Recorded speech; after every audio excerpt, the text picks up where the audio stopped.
भगवान की ये असीम कृपा है कि हम जिस देश में जी रहे हैं उस देश में ज्ञान की धारा बहती है, और इस ज्ञान की अविरल धारा में हमको ये समझने में, ये जानने में ज़्यादा तकलीफ नहीं होती है कि शरीर हम हैं ही नहीं,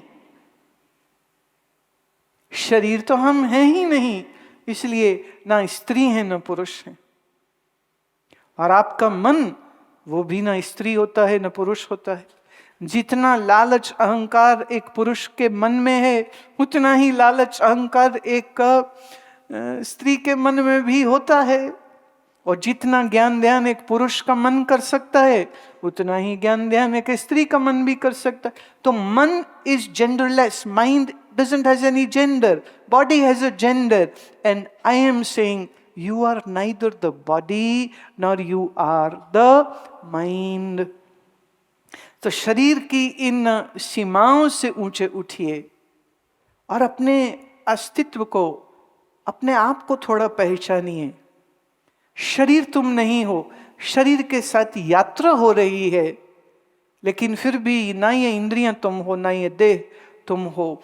तुम अपने मौलिक स्वरूप को जानो और उसको जानने के बाद आपके जीवन में कितना कितना सुख आनंद रहता है।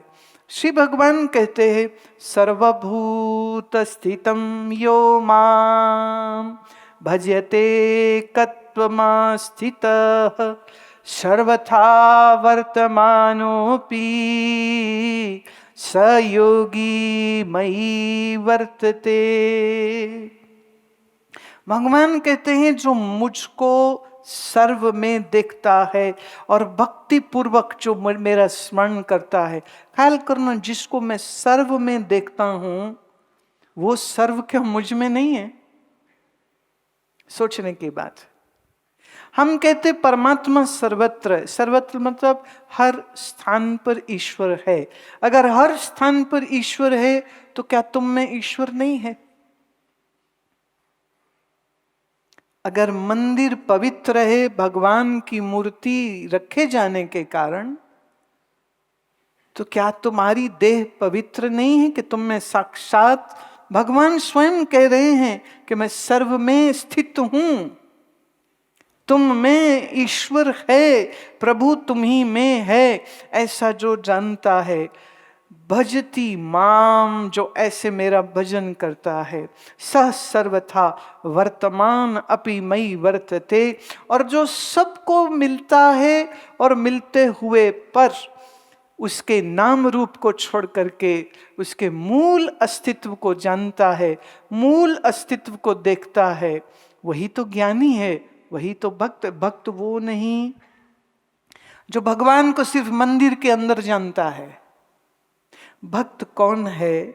जो भगवान को हर देश, हर काल, हर वस्तु में उपस्थित जानता है। ये सत्य है। अब मुझे एक बात बताइए, ये ज्ञान हो जाने के बाद, ये अनुभूति होने के बाद कि परमात्मा ही सर्व रूपों में है, तो मैं कहीं चला जाऊं, किसी को मिल लूं, मुझे किसी से भय हो नहीं सकता है। मेरे को अभी स्मरण आ रहा है, हिमालयन इंस्टीट्यूट के फाउंडर स्वामी रामा, वो एक बार गंगोत्री में जब रहते थे तो वो एक पुल से गुजरने लगे। तो जैसे ही वो पुल पर पहुंचे तो सामने से जो टाइगर होता है, जो स्नो लेपर्ड होता है, वो सामने से, वो जो चीता है वो सामने से आ गया। कहते ये सब कुछ इतनी जल्दी से हुआ, कहते अंदर से तो मैं एक बार डर गया, और हुआ यूं कि डर के मारे मेरे मुंह से निकली चीख। रिफ्लेक्सिस होते हैं ना, अचानक से आ गया। तो बोले डर से मेरे अंदर से निकली चीख, और चीख निकली हूं। ये कैसी चीख थी? चीख निकली हूं। कहते चीता डर गया, डर के भाग गया। कहते मैं वहीं पुल पे खड़ा खड़ा सोच रहा था कि मैं तो सोचता था मैं एक सन्यासी हूं, मैं एक योगी हूं, मुझे मृत्यु का कोई भय नहीं है, पर जब सामने चीता आया तो मेरे अंदर भय कैसे आया? कहते फिर उस दिन के बाद मैं ही उस चीते को ढूंढता फिरूं, कहां हो, कहां हो, कहां हो। एक बार तो फिर से मिलना जरूरी है। भाई तू धोखे से डरा गया मुझको, अब तो सूझबूझ से तुमको मैं मिलूंगा। कहते मैं फिर कई दिन तक उस जंगल में ढूंढता रहा कि कहाँ है वो स्नो लेपर्ड, कहाँ है वो चीता जो अचानक दर्शन दे रहा है और फिर भाग गया। कहते अब ये नहीं समझ लगी कि जितना मैं उससे डरा शायद उतना वो भी मुझसे डर गया और मेरी हूं सुन के वो भी भाग गया।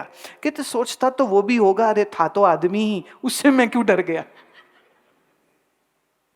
कहते कई दिन तक मैं बिल्कुल निर्भीक होकर के गंगोत्री के जंगलों में घूमता रहा। कहते पर फिर दोबारा मिला नहीं, पर अपने मन के इस भय को मैंने समझा और फिर जाना कि अभी भी शरीर के साथ मेरी आसक्ति है, अभी भी मैं अपने इस देह के साथ इतना जुड़ा हूं, इसलिए मेरे को भय आया। नहीं तो भय क्यों आता?